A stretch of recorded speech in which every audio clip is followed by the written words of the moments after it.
আল্লাহ নবী বলছেন কবরে ছাড় পেয়ে যাবে, সমস্ত জায়গায় ছাড় পেয়ে যাবে। কালেমা যদি একবার জুটে যায়, লা ইলাহা ইল্লাল্লাহ ফাদাখালাল জান্নাহ, আমার আল্লাহ পাক রব্বুল আলামিন তার জন্য 7টা জাহান্নামকে হারাম করে দেন। বলুন সুবহানাল্লাহ।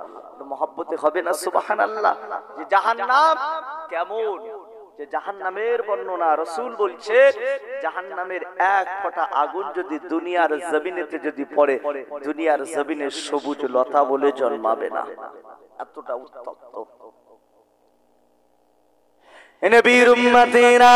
এ রাসূলুল্লাহ দিওয়ানারা, ও আমার আল্লাহ পাকের বান্দা বান্দীগণেরা, ভুল আমাকে বুঝবেন না। এই কালেমার পাওয়ার কতটা, এই কালেমার ক্ষমতা কতটা। এ নবীর উম্মতেরা, আল্লাহ নবী, নূর নবী, দয়ার নবী আমার মদিনার মসজিদ মসজিদুন নববী শরীফে আল্লাহ নবী সাহাবায়ে কেরাম দিগকে নিয়ে আল্লাহ নবী আলাপ আলোচনা করছেন, আল্লাহ নবী বয়ান করছেন। এমন অবস্থাতে বিশাল একটা শব্দ, বিশাল একটা আওয়াজ যখন সাহাবায়ে কেরামেরা শুনতে মেলে, সাহাবায়ে কেরামদের কানে বিশাল শব্দ আওয়াজটা চলে এলেন। আল্লাহ নবী সাহাবীরা আমার আপনার নবীকে জিজ্ঞাসা করেন, ইয়া রাসূলুল্লাহ হাবিবাল্লাহ, ইয়া রাসূলুল্লাহ হাবিবাল্লাহ, হুজুর এটা কিসের আওয়াজ, হুজুর এটা কিসের শব্দ, হুজুর আপনি কি একবার বলবেন? এ গোয়ালদার যুবকেরা, ও আমার মুরব্বিয়ানেরা, আল্লাহ নবী সাহাবীরা আমার আপনার নবীকে যখন জিজ্ঞাসা করলেন, নবী আমার জবাব দিলেন না, রাসূল আমার চুপ করে আছে, নবী আমার উত্তর দেন না। সাহাবায়ে কেরামেরা আমার আপনার নবীকে দ্বিতীয়বার জিজ্ঞাসা করেন, ইয়া রাসূলুল্লাহ হাবিবাল্লাহ, ইয়া রাসূলুল্লাহ হাবিবাল্লাহ, হুজুর এটা কিসের আওয়াজ, হুজুর এটা কিসের শব্দ, হুজুর আপনি কি একবার বলবেন? আল্লাহ নবী জবাব দেন না, আল্লাহ রাসূল চুপ করে আছে, নবী আমার কিছু বলেন না। এ নবীর উম্মতেরা, কেন আল্লাহ নবী তো বানিয়ে বানিয়ে বানিয়ে বানিয়ে আল্লাহ নবী কোনো কথা বলেন না, আল্লাহ নবী নিজের থেকে কিছু বলেন না। কোরআন শরীফের ভিতরে আল্লাহ পাক রব্বুল আলামিন জানিয়ে দিলেন, ওয়া মা ইয়ানতিকু আনিল হাওয়া ইন হুয়া ইল্লা ওয়াহয়ুন ইউহা। আল্লাহ কোরআন শরীফের ভিতরে বললেন, আমি আল্লাহ পাক রব্বুল আলামিন যেটা বলি আমার হাবিব তোমাদের মাঝে সেটা বলে, আমার হাবিব বানিয়ে বানিয়ে কিছু বলেন না। এ নওজওয়ানেরা, ও আমার নবীর আশিকগণেরা, এ রাসূলুল্লাহর দিওয়ানারা, আল্লাহ নবীর সাহাবীরা আমার আপনার নবীকে দ্বিতীয়বার জিজ্ঞাসা করেন, ইয়া রাসূলুল্লাহ হাবিবাল্লাহ, ইয়া রাসূলুল্লাহ হাবিবাল্লাহ, হুজুর এটা কিসের আওয়াজ, হুজুর এটা কিসের শব্দ, হুজুর আপনি কি একবার বলবেন, হুজুর আপনি কি একবার জানাবেন? এ উম্মতেরা, হযরত জিবরাইল আমিন আলাইহিস সালাতু ওয়াস সালাম আমার আপনার নবীর কাছে চলে এলেন, আসসালাতু ওয়াসসালামু আলাইকা ইয়া রাসূলুল্লাহ, আসসালাতু ওয়াসসালামু আলাইকা ইয়া হাবিবাল্লাহ। হুজুর এটা হলো জাহান্নামের একটা আওয়াজ, হুজুর জাহান্নামের কিনারা থেকে ছোট্ট একটা পাথর ফেলে দেওয়া হয়েছিল, যে পাথরটা আজকে জাহান্নামের তলাতে এসে ঠেকেছে। হুজুর এটা হলো জাহান্নামের আওয়াজ, হুজুর এটা অন্য কোনো আওয়াজ নাই। আল্লাহ নবী, নূর নবী, দয়ার নবী আমার সাহাবায়ে কেরাম দিগকে বললেন, ওয়া আমার সাহাবীরা, ওয়া আমার সাহাবারা, এটা হলো জাহান্নামের আওয়াজ। সাহাবায়ে কেরামেরা নবীকে জিজ্ঞাসা করছেন, হুজুর এটা কিসের আওয়াজ? আল্লাহ পাকের তরফ থেকে সংবাদ আসা পর্যন্ত নবী আমার উত্তর দেন না, কারণ আমার আল্লাহ বলছেন, আমি আল্লাহ যেটা বলি আমার হাবিব তোমাদের মাঝে সেটা বলেন। আমার হাবিব বানিয়ে বানিয়ে কিছু বলেন না। হযরতে জিবরাইল আমিন আলাইহিস সালাতু ওয়াস সালাম আমার আপনার নবীকে বলছেন, ইয়া রাসূলুল্লাহ, ইয়া হাবিবাল্লাহ, হুজুর এটা হলো জাহান্নামের আওয়াজ। নবী আমার সাহাবায়ে কেরামদেরকে বললেন, ও আমার সাহাবীরা, এটা হলো জাহান্নামের আওয়াজ। আল্লাহ নবী নূর নবী দয়ার নবী আমার ওই সময়তে সাহাবায়ে কেরামদের সঙ্গে যখন বললেন আল্লাহ নবী সাহাবীরা আমার আপনার নবীকে জিজ্ঞাসা করেন ইয়া রাসূলুল্লাহ হাবিবাল্লাহ ইয়া রাসূলুল্লাহ হাবিবাল্লাহ হুজুর জাহান্নামের বর্ণনা সম্পর্কে হুজুর একটু আমাদেরকে জানাবেন হুজুর আমাদেরকে একটু শোনাবেন হুজুর জাহান্নামের বয়ান কি আমাদের মাঝে একটু করবেন এ নবীর উম্মতেরা এ রাসূলুল্লাহ দিওয়ানারা আল্লাহ নবী সাহাবীরা যখন আমার আপনার নবীকে জিজ্ঞাসা করলেন হুজুর জাহান্নামের বর্ণনা হুজুর জাহান্নাম সম্পর্কে হুজুর আপনি একবার আমাদেরকে একটু জানান আল্লাহ নবী নূর নবী দয়ার নবী আমার ওই সময়তে বলেছিলেন ও আমার সাহাবীরা ও আমার সাহাবারা আমি রাসূলুল্লাহ জানিয়ে দিলাম আমি হাবিবুল্লাহ জানিয়ে দিলাম যে জাহান্নামটাকে আমার আল্লাহ পাক রব্বুল আলামিন এতটা বিষাক্ত করে রেখেছেন যে জাহান্নামটাকে আমার আল্লাহ পাক রব্বুল আলামিন 3000 বছর জ্বালিয়েছেন ও আমার সাহাবীরা আল্লাহ পাক রব্বুল আলামিন জাহান্নামটাকে 1000 বছর জ্বালিয়েছেন 1000 বছর জ্বালানোর পরে জাহান্নামের রংটা হয়েছে লাল তথাপিও হলো না জাহান্নামটাকে আরো 1000 বছর জ্বালালেন জাহান্নামটাকে আরো 1000 বছর জ্বালানোর পরে জাহান্নামের রংটা হয়েছে সাদা তথাপিও হলো না ও আমার সাহাবীরা এই জাহান্নামটাকে আল্লাহ পাক আরো 1000 বছর জ্বালিয়েছেন এই জাহান্নামটাকে 3000 বছর জ্বালানোর পরে জাহান্নামের রংটা হয়েছে কালো ও আমার সাহাবীরা আমি রাসূলুল্লাহ জানিয়ে দিলাম জাহান্নামের রং এতটা কালো হয়েছে এতটা অন্ধকার হয়ে আছে আঙ্গুলের মতো যদি পাশাপাশি যদি দুইজন ব্যক্তি যদি দাঁড়িয়ে থাকে কেউ কাউকে দেখতে পাবে না আল্লাহ রাসূল সাহাবায়ে কেরামদের ঘরে বলছেন ও আমার সাহাবীরা আমি রাসূলুল্লাহ সাল্লাল্লাহু আলাইহি ওয়াসাল্লাম বলছি জাহান্নামটাকে আমার আল্লাহ পাক রব্বুল আলামিন এতটা বিষাক্ত করেছে এতটা কঠিন করেছে 3000 বছর জ্বালিয়ে জ্বালিয়ে জাহান্নামটাকে এতটা উত্তপ্ত করে রেখেছেন এই জাহান্নামটার খোরাক হবে মানুষ আর পাথর এই জাহান্নামে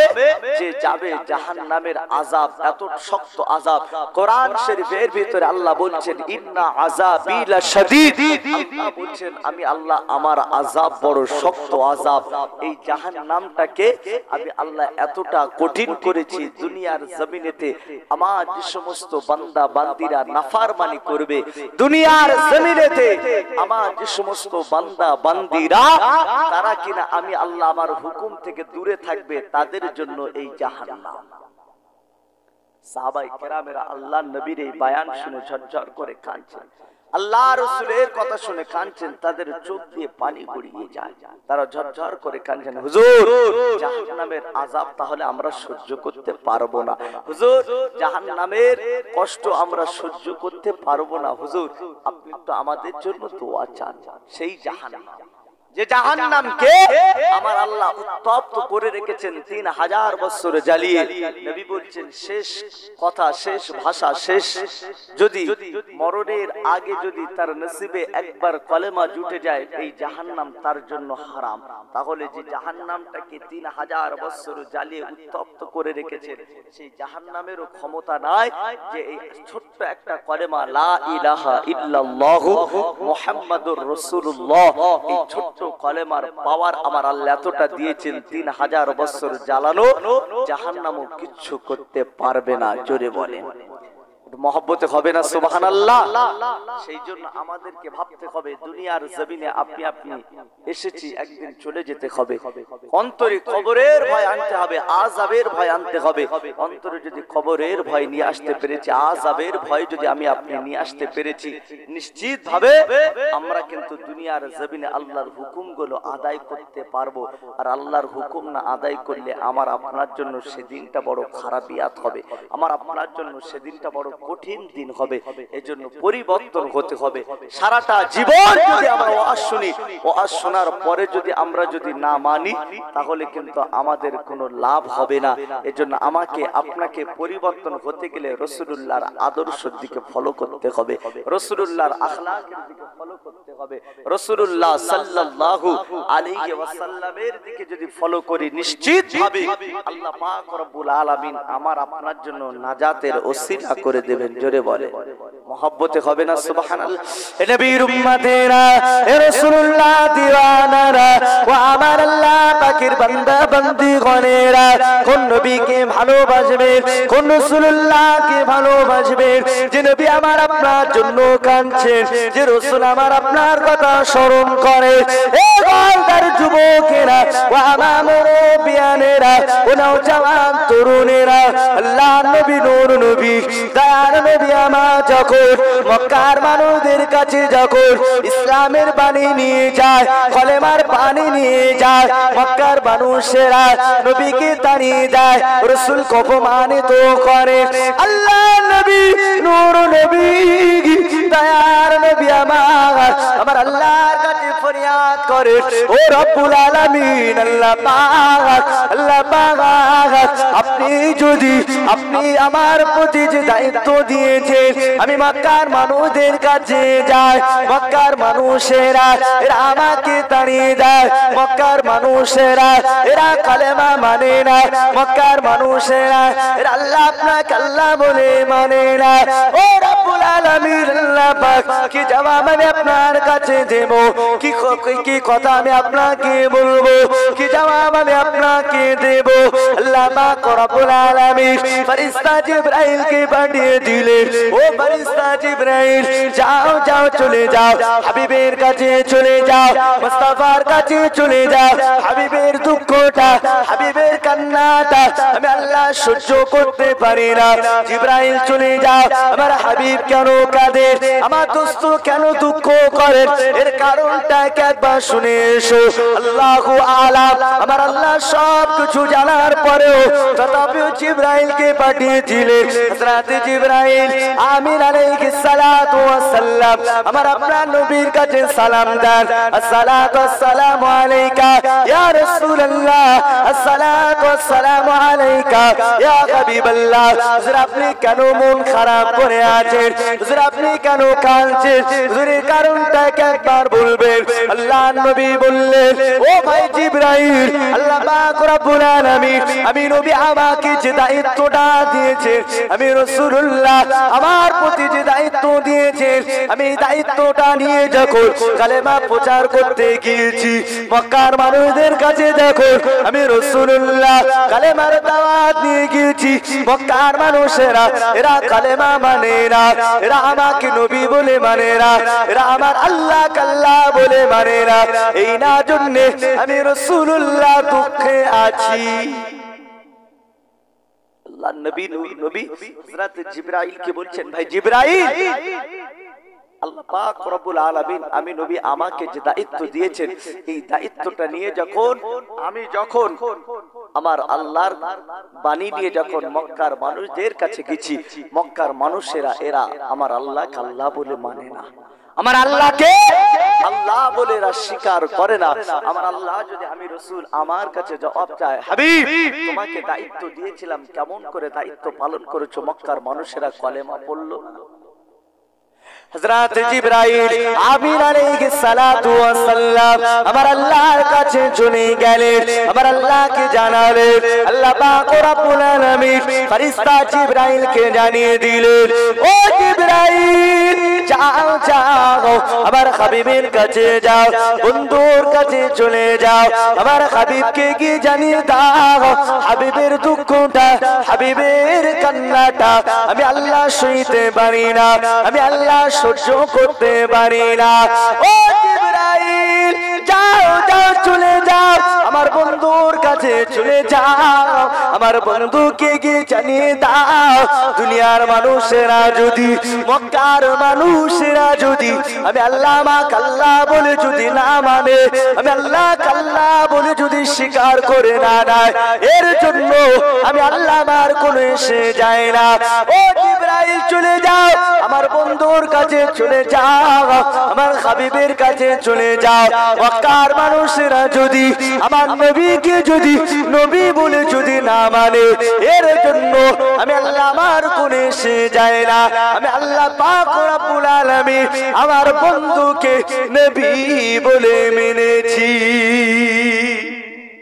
মহব্বতে হবে না সুবহানাল্লাহ আল্লাহ বলছেন জিবরাইল যাও আমার বন্ধুর কাছে যাও আমার বন্ধুকে জানিয়ে দাও মক্কার মানুষেরা তারা যদি আমার নবীকে নবী বলে যদি না মানে আমার রাসূলকে যদি রাসূল বলে যদি না মানে এর জন্য আমি আল্লাহ আমার কোণে এসে যায় না আমি আল্লাহ পাক রব্বুল আলামিন আমার বন্ধুকে নবী বলে মেনেছি জোরে বলেন সুবহানাল্লাহ সেই নবীর উম্মত সেই রাসূলুল্লাহর উম্মত নবীর পাওয়ার আমার আল্লাহ এতটা দিয়েছেন রাসূলের পাওয়ার আমার আল্লাহ এতটা দিয়েছেন নবীকে না মানলে নাজাত পেতে আমরা পারবো না সেই রাসূলুল্লাহকে ভালোবাসতে হবে সেই রাসূলুল্লাহকে প্যার করতে হবে নইলে নাজাত পাবো না কেবল নবীকে ভালোবাসবেন কেবল রাসূলুল্লাহকে ভালোবাসবেন আমরা যদি বাস্তবে যদি রাসূলুল্লাহকে প্রেম করতাম বাস্তবে যদি রাসূলুল্লাহকে আমরা প্যার করতাম বাস্তবে যদি আমাদের অন্তর থেকে যদি আমরা রাসূলুল্লাহকে আমরা যদি মহব্বত করতাম আমার বিশ্বাস একটা দিনের জন্য হোক আমরা হলে এই নবীর মহব্বতে মাহফিলে আসতাম কতজন আমরা এসেছি এই গোয়ালদা গ্রামটা একেবারে ছোট নয় কজন আমরা আছি বাস্তবে নবীর প্রেম আমাদের ভিতরে নাই উঠে গেছে কেন আমি প্রথমেই বলেছি কোরআন হলো আমার আপনার জন্য হেদায়েতের বাণী কোরআন আমাদের থেকে অনেক দূরে সরে চলে গেছে কেন চলে গেছে আমরা অনেকে কোরআন জানি কিন্তু কোরআন আমরা পড়ি না আর কোরআন শরীফ না পড়লে অন্তর কখনো নরম হবে না অন্তর গোমরাহ হয়ে যাবে জ্যোতি থাকবে না এজন্য কোরআন শরীফ এমন একটা নিয়ামত যে কোরআন শরীফটা আমার আপনার নবীর কাছে আল্লাহ পাক সবথেকে বড় মুজিজা করে পাঠিয়েছেন কেন যাতে করে এই কোরআন শরীফ কিয়ামত পর্যন্ত থাকবে আর কোরআন শরীফটা কিয়ামত পর্যন্ত থাকলে কি হবে আমার বান্দা বান্দীরা তারা কোরআন অনুযায়ী চলবে আমি আল্লাহ আমার রাস্তা পাবে জোরে বলেন সুবহানাল্লাহ এজন্য কোরআনের বাণীটা আমার আপনার অন্তরে আনা দরকার কিন্তু সেই কোরআন শরীফ আমরা অনেকে জানার পরেও আমরা পড়ি না আমাদের সেই জিকির নেই কোরআন তেলাওয়াত নেই তাসবিহ নেই নামাজ কালাম নেই তাসবিহ তাহলিল নেই আমরা কিভাবে আমরা হেদায়েত পাবো আমাদের অন্তরটা কিভাবে নরম হবে যত দিন যায় তত যেন অন্তরটা কি হয়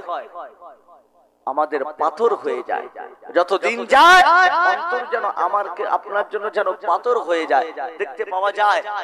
কোরআন শরীফ যদি আমরা পড়ি কোরআনের দিকে যদি মহব্বত দেই কোরআনের দিকে যদি আমরা ধ্যান দেই তাহলে কি হবে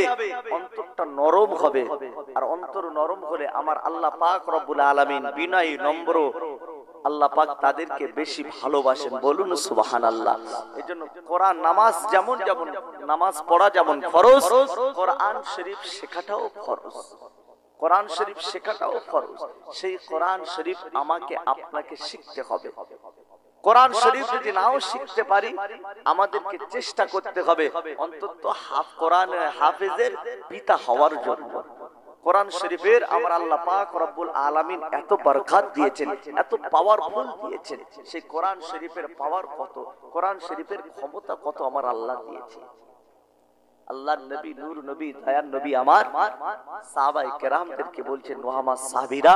আমি রাসূলুল্লাহ সাল্লাল্লাহু আলাইহি ওয়াসাল্লাম হলাম শেষ নবী আমি নবী আমার পরে আর কোন রাসূল আসবে না কোন নবী আসবে না পয়গম্বর আসবে না লা নবী আবাদ নবী বলছেন আমি নবী হলাম শেষ নবী আমার পরে আর কোন নবী কোন রাসূল কোন পয়গম্বর আসবে না সাহাবায়ে কেরামেরা আল্লাহর নবীকে বলছেন ইয়া রাসূলুল্লাহ ইয়া হাবিবাল্লাহ হুজুর আপনার পরে তো কোন নবী আসবে না কোন রাসূল আসবে না কোন পয়গম্বর আসবে না কিন্তু আপনার ওফাতের পর থেকে নিয়ে কিয়ামত পর্যন্ত এই যে একটা বিশাল একটা লম্বা সময় এই বিশাল লম্বা সময়ের ভিতরে আপনার উম্মাতানি তারা তো গোমরাহ হয়ে যাবে তারা তো গোমরাহ হয়ে যাবে কারণ সাহাবায়ে কেরামেরা আল্লাহর নবীকে বলছেন ইয়া রাসূলুল্লাহ ইয়া হাবিবাল্লাহ হুজুর ইতিপূর্বে আল্লাহ নবী পাঠিয়েছেন, ইতিপূর্বে আল্লাহ রাসূল পাঠিয়েছেন, ইতিপূর্বে আল্লাহ পয়গম্বর পাঠিয়েছেন। নবী আদম থেকে নিয়ে নবী ঈসা রূহুল্লাহ পর্যন্ত যত নবী, যত রাসূল, যত পয়গম্বর আল্লাহ পাঠিয়েছেন, সমস্ত নবী, সমস্ত রাসূল, সমস্ত পয়গম্বররা দুনিয়া থেকে পর্দা নিয়েছেন। তাদের উম্মত উম্মাতানিরা তারা কি হয়েছে? তারা